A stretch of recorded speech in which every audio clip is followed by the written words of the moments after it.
เป็นคนของเธอนั้นมันคงเฟี้ยวสุดๆ Nestle Pure Life กรองละเอียดสะอาดทุกหยดสดชื่นลองเลยทำผ้าบาติกเสร็จแล้วก็ถึงเวลาที่บัสทั้ง 12 คนจะต้องช่วยกันเรียงลำดับวงจรชีวิตของนกเงือกให้ถูกต้อง โดยในโจทย์ให้เริ่มต้นชีวิตของนกเงือกในช่วงเดือนกุมภาพันธ์เป็นลำดับแรกและเรียงลำดับต่อกันจนวงจรชีวิตครบ1 ปีถึงเวลามาเช็คกันแล้วล่ะครับว่าก่อนหน้านี้น้องๆตั้งใจฟังผู้เชี่ยวชาญกันบ้างหรือเปล่าครับโอเคนะครับตอนนี้ทุกคนนะครับก็ได้วาดรูปลงเทียนแล้วก็ลงสีเรียบร้อยนะครับก็ต่อไปเราก็ต้องมาเรียงวัฏจักรของนกเงือกกัน โดยตอนแรกที่เขาบอกให้เริ่มต้นที่เดือนกุมภา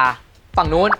คือภาพแรกคือเดือนกุมภาเริ่มวัฏจักรมาก็คือไล่เป็น1 2 3แล้วก็12ไปจบตรงนู้นคือตอนนี้เท่าที่ผมจำได้อะเดือนกุมภาเขาบอกว่าคือวางไข่ป่ะใช่ไหมคุยก่อนหรือกุมภามันคือจีบกันกำลังจีบมันไม่ใช่หรอมันเริ่มจีบกันตั้งแต่พฤศจิกาป่ะตุลาพฤศจิกาคือจีบกันคือเราต้องวางให้ถูกเบอร์ 1ถ้าเบอร์ 1ถูกผิดปุ๊บอะจบหมดเลยมันจะเรียงยากแล้วผิดทุกคนเลยผมเอาคุ้นๆว่าคือวางไข่ ผมก็คุ้นว่ามันคือวางไข่แต่ก็อย่าเชื่อผม ก็เนี่ยที่ตอนนั้นจำได้ว่าผมพูดว่าวันวาเลนไทน์วาเลนไทน์คือช่วงนี้พอดีก็คือไม่ใช่วาเลนไทน์จีบกันไม่ใช่หรอผมจำได้ที่พี่ขุนพูดอยู่ว่าวาเลนไทน์แต่ไม่รู้ว่าพี่ดอนพูดอะไรพี่ดอนพูดว่าอะไรนะนกเงือกจะเริ่มเข้าโพรงประมาณเดือนกุมภา วาเลนไทน์คือมันคือช่วงที่แบบจำได้ว่ามีบ้านแล้วอ่ะจีบกันหรือเปล่าจบแล้วเริ่มมาก็งงจำได้ว่าพฤศจิกาตุลาพฤศจิกาธันวาอันนั้นคือจีบกันคือตอนนี้วันมีนาใช่ตอนนี้อยู่ในบ้านแล้วแต่ว่ากำลังวางไข่อยู่ไงแปลว่ามีบ้านแล้วแสดงว่าช่วงนี้คือวางไข่ช่วงนี้คือวางไข่เพราะว่าจำได้ว่าวางไข่ 20-25 วันสังเกตได้ดีไหนรูปไหนใครวาดไข่บ้างผมครับอันนี้คืออะไรอันนี้เขาบอกอะไรอันนี้คือกำลังปิดเพื่อวางไข่ปิดโพรงปิดโพรง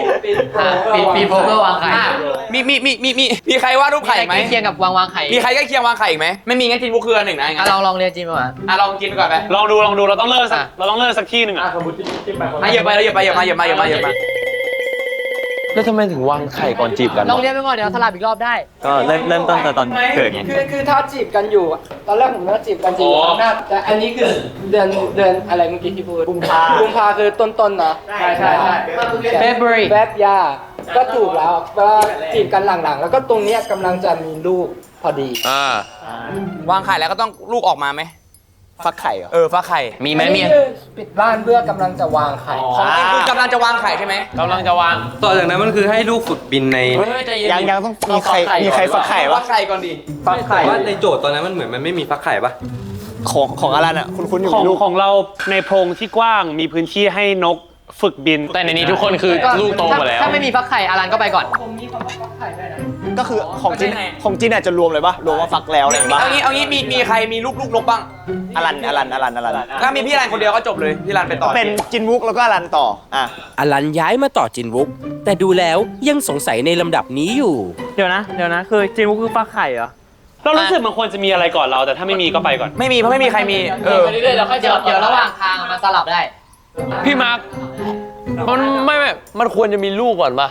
ไม่มันต้องฟักออกมาก่อนดิก็ฟักออกมาไงใช่แต่ว่ามันต้องป้อนอาหารเลี้ยงลูกก่อนไงก่อนที่ออกไปจากโพรงใช่คือของไอ้เป็นป้อนอาหารงั้นเอางี้ก็คือลองให้ทุกคนทวนของตัวเองก่อนไหมจะได้ทุกคนจะได้ทราบว่าแบบมันมีคำว่าอะไรบ้างได้ดูว่ามีลูกไหมเริ่มมาของผมคือเขาบอกว่าตัวผู้เนี่ยกำลังหาบ้านที่ดีให้ตัวเมียคือหาโพรงที่ดีแสดงว่าต้องอยู่ช่วงปลายปีเพราะมันต้องก่อนมีลูกใช่ต้องก่อนวางไข่แล้วอยู่หลังของผมอันนี้คือแม่พาลูกออกจากป่าเพื่อไปหาเพื่อนฝูงก็แสดงว่าต้องอยู่ก่อนพี่อาร์ตเพราะมันวนใหม่ใช่ของผมคืออยู่กันเป็นคู่ครองแสดงว่าต้องอยู่เหมือนพี่ไทยแสดงว่าพี่อาร์ตแสดงว่าไม่ก่อนก็หลังน่าจะต้องก่อนเพราะว่านั้นมันหาบ้านให้ตัวเมียไงต้องมีคู่ก่อนแล้วค่อยหาบ้านของผมใช่ป่ะของผมเป็นลูกเนี่ยต้องออกไปที่ป่าเพื่อไปฝึกบินให้มันแข็งแรงก็คือต่อพี่ไทยอันนี้คือต่อไปป่าผมกับป่าก็ต่อกันถูกแล้วใช่ใกล้ๆกันโอเคของผมพาลูกออกไปหาอาหารในป่างั้นก็ต้องสลับขุนฝึกบินก่อนพี่ขุนต้องมาก่อนใช่ต้องออกพาลูกออกไปฝึกบินก่อนแล้วพอลูกฝึกบินค่อยไปหาอาหารได้อันนี้คือหาอาหารในป่าใช่ปะเดี๋ยวจำได้ว่าตัวผู้หาที่ก่อนแล้วค่อยหาตัวเมียฮาร์ดก่อนนั่นปะคือกำลังจะบอกว่าตัวผู้หาบ้านก่อนแล้วค่อยเลือกตัวเมียใช่ไหมพี่มันไม่ได้อยู่ด้วยกันแล้วมันค่อยบอกให้ตัวเมียเข้าไปหรอค่อยๆด้วยกัน มันอยู่ด้วยกันอยู่แล้วแล้วมันบอกให้ตัวเมียเข้าไปเปล่ามันต้องอยู่ด้วยกันแล้วปะ รูปของเออ่ะคือตัวผู้เชิญชวนตัวเมียเข้าบ้าน ก็แปลว่า โอเคงั้น ก็แปลว่าเจอบ้านก่อนแล้วค่อยมีเมีย ถ้าตัวผู้ชวนตัวเมียเข้าบ้านแสดงว่ามันต้องมีบ้านก่อน ใช่ตัวผู้ต้องมีบ้านก่อนแล้วถึงตัวผู้ถึงชวนตัวเมียเข้ามาบ้านแล้วถึงจะเป็นจังไง เป็นไปได้ หรือว่าเป็นจัง ลองเรียนไว้ก่อนแล้วค่อยเดี๋ยวกลับมาเคลียร์ก็ได้ ลองก่อน ร้องก่อน เดี๋ยวค่อยมาตบกับกรใหม่อีกรอบ ไม่งั้นย้ายเอมาเลยปะหรือไง ก็ได้นะ ย้ายเอมาเลยไหมเพราะเอเหมือนแบบตัวผู้ชวนตัวเมียเข้าบ้าน เอ๊ะอยู่ไหนอ่ะ ก็เนี่ยตัวผู้จนตัวเมีย อัน เข้า นี้คือ บ้าน อันนี้ก็หาใช่ไหม อันนี้คือหาบ้านเข้าบ้านอันนี้ก็ เฮ้ยแต่มันเข้าบ้านแล้วนะแล้วมันจะมาอยู่เป็นคู่ได้ยังไง หาบ้านแล้วหาบ้านชวนเข้าบ้านแล้วก็อยู่กันในบ้าน ไม่อันนี้อยู่กันข้างนอกแสดงว่าผมมันต้องอยู่ก่อน ผมว่าจักอยู่ก่อน เขาบอกว่าอยู่กันเป็นคู่แต่ว่าเขา อยู่กันเป็นคู่นอกบ้านอ่ะอยู่กันเป็นคู่อ่ะ เขาเขียนว่านอกบ้าน เขาบอกว่าเริ่มอยู่กันเป็นคู่ หรือว่ามันไปที่ฝูงแล้วมันเจอคู่แล้วค่อยเอาเข้าบ้าน เนี่ยตอนที่ฟังพี่ดอนตอนที่ฟังพี่ดอนอ่ะพี่ดอนบอกว่ามันจะมีช่วงที่ออกมาจากป่า แล้วมันก็จะเริ่มหาคู่ ใช่ ช่วงนี้แบบพาลูกหลังเข้าไปฝึกในป่า2 เดือนอ่ะออกมาพอรวมฝูงอ่ะก็จะแบบเหมือนหาคู่ งั้นก็ต้องหาคู่ก่อนงั้นต้องหาคู่ก่อนผมมั่นใจมากอันนี้ จากน้องหลังไทย หลังเสร็จหาบ้านแล้วค่อยเป็น หา พา แล้ว เข้า ก็ บ้าน เอใช่อ่ะ สเต็ปจีบโคตรโหด ต่อไปคอปเปอร์ ของเปอร์คือนกเลิกเริ่มจีบกัน มานี่เลยอย่างงี้มาจีบมานี่เลย เริ่มจีบกันแต่ว่าก็ เริ่มจีบก็ต้องก่อน อันนี้จีบแล้วก็จีบติดเข้าฝูงจีบติดแล้วก็หาบ้านแล้วก็อยู่บ้านชวนเข้าบ้าน ทำไมต้องสีเดียวกัน อันนี้ตัวเดียวกันหรือเปล่าเนี่ยโทษไปต่อครับไปต่อ มาคือตัวผู้หาอาหารมาเลี้ยงตัวเมียกับลูก แสดงว่าต้องมีลูกแล้วอยู่ในโพรง มีลูกมีบ้านแล้ว อยู่ในโพรง มาต้องมาแถวเนี้ยมาต้องมาหาเรา แล้วว่าต้องอยู่แถวนี้ มาต้องอยู่ก่อนเรา ภูรชัย ของผมคือตัวเมียเจาะโพรง เพราะว่าลูกแข็งแรงพอแล้วที่จะออกมาข้างนอก อยู่ใกล้ๆ ต้องมาครูต้องมาต่อเรา ไม่เป็น ผมดูของทีมก่อน โอเค แต่ภูน่าจะอยู่ใกล้ๆหรอกวะ ของพี่คืออะไร บินออกไป น่าจะพาลูกไปเจอเพื่อน พิมพ์หน้าจ่าคืออะไรอ่ะ พี่น่าจะ คืออะไร น่าจะพาลูกไปเจอเพื่อนฝูงครั้งแรก ถ้าเจอเพื่อนฝูงครั้งแรกก็ต้องออกมาจากป่า จากป่า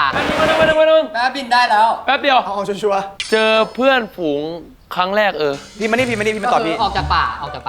เจอเพื่อนฝูงครั้งแรกอ่ะ อันนี้คือแม่พาลูกออกไปเจอเพื่อนฝูงแล้วอันนี้ก็เจอเพื่อนฝูงไง ๆก็คือต้องต่อ อัน ไท นี้ ย ออก วะ จากป่าไปเจอเพื่อนฝูงแล้ว ต่อไทยอะต่อไทย เจอใช่เราว่าไทม์ไลน์ตรงเนี้ย make sense แล้วคอนเฟิร์มครับ คอนเฟิร์มแบบเวอร์ บัสทั้ง 12 คนคอนเฟิร์มลำดับ วัฏจักรนกเงือกแบบนี้ไหม คอนเฟิร์ม หลังจากที่บัสได้เรียงวัฏจักรวงจรชีวิตของนกเงือกในเกมนกเงือกเลิฟสตอรี่แล้ว ผู้เชี่ยวชาญก็ได้มาตรวจเช็คคำตอบ และคัดเลือกผ้าบาติกที่สามารถสื่อสารและเล่าเรื่องได้สมบูรณ์ ก่อนที่จะไปประกาศผลของเกมนี้กัน วันนี้มาถึงเวลาที่เราจะมาเฉลย ครับผม จริง การเรียงลำดับวัฏจักรของนกเงือกที่เริ่มต้นที่เดือนกุมภาพันธ์มั่นใจแค่ไหนบาส12 ว่า 100 ครับ 1,000% การทำงานเป็นทีมของบาสครั้งนี้จะเป็นการเรียงลำดับที่ถูก บัตอิสเวลอยู่แล้วครับ ดังนั้นยังไงก็1,000%ผิดก็ผิดกันหมดเลยนะครับผม ถ้าถูกก็ถูกด้วยกันฮะผิดก็ผิดด้วยกัน โอเค ถ้างั้นขอเฉลยเลยครับ ครับ วัฏจักรนกเงือกเริ่มตั้งแต่เดือนกุมภาลำดับที่ 1 ที่ถูกต้องคือ ตัวเมียเข้าโพรงปิดปากโพรงฟักไข่ เป็นรูปของคินมุกครับเปิดถูก เปิดถูกโอเคนะ เปิดถูกตรงกลางยังไงก็ถูกแล้วล่ะถ้าอย่างนั้น ลำดับที่ 2 รูปตัวผู้หาอาหารซึ่งรูปของพี่มาครับ บอกแล้วมาดี กลางๆเริ่มเสี่ยวแล้ว มาเว้ย ลำดับที่ 3 เป็นรูปหัดกระพือปีกในโพรง เข้าสังคมเริ่มเสีย ก็ ว คือรูปพี่อรันครับ หลังจากนี้แหละหลังจากพี่รันเนี่ย สู้ครับโบร จับโพรงเขาจับโพรง ลำดับที่ 4 เป็นรูปของพี่ภูครับ เย้ ลูกโตเจาะโพรงออกครับ ว้าวมาดีแล้วเนี่ยมาดีหลังๆเริ่มเสียว ลำดับที่ 5 เป็นรูปนกฝึกบินในป่าของพี่คุณครับ ตัวมือครับตัวมือ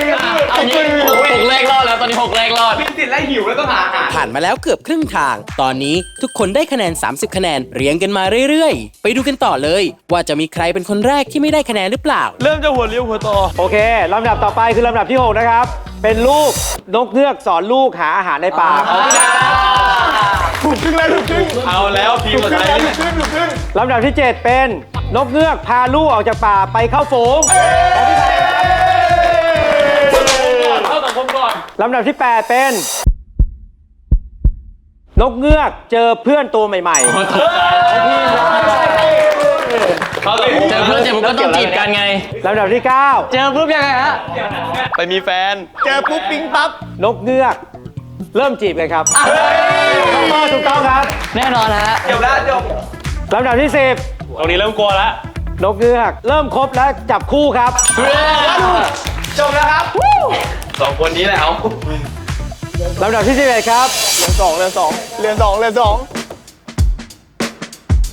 ตัวผู้จะไปหาโพรงครับ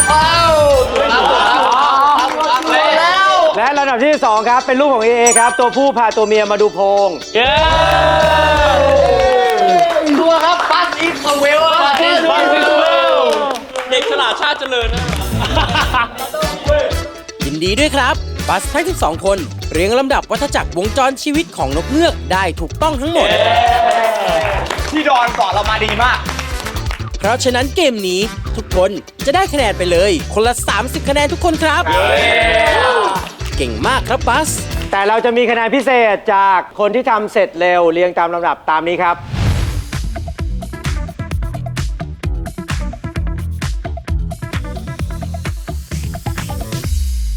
นอกจากคะแนนความเร็วยังมีคะแนนการเล่าเรื่องด้วยภาพที่พิจารณาโดยผู้เชี่ยวชาญอีกคนละ 5 คะแนนอีกนะครับ ขอถามครับ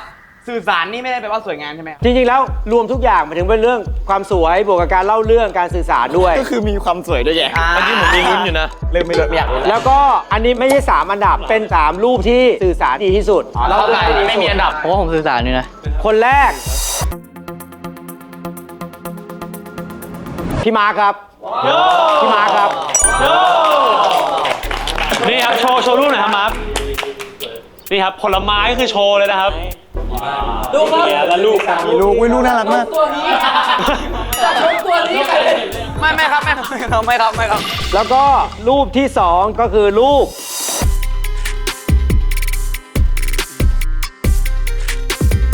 ออกไปเจอเพื่อนตัวใหม่ของพีมะสูครับพีมะสูครับ มันได้อยู่ฮะ พี่ครับพี่ มันไม่นับความสวยงาม ไม่ว่าไม่เสร็จด้วย ไม่มีประตูเขาลงสีไม่ครบด้วย ไม่ แต่ว่ามันสื่อสารไง ชาเลนจ์ มันสื่อสารฮะ ไม่เป็นไร พีระมิดด้วย ตามตัวนี้ครับปากนกตัวนี้จะถึงครึ่ง 5 คะแนน 5 คะแนน ภูมิใจภาคภูมิใจมาก งานยังไม่เสร็จเลยจาน อ่ะฮะ ผมรีบส่งแต่ว่าสื่อสารนะ พี่ๆผู้เชี่ยวชาญพิจารณาจากรูปแน่ๆครับ เพราะว่าเขาไม่รู้จักพวกน้องเลยครับ เย้5 คะแนนช่ำ โอเคครับ แล้วก็คนที่ 3 ที่ได้คะแนนพิเศษไป 5 คะแนน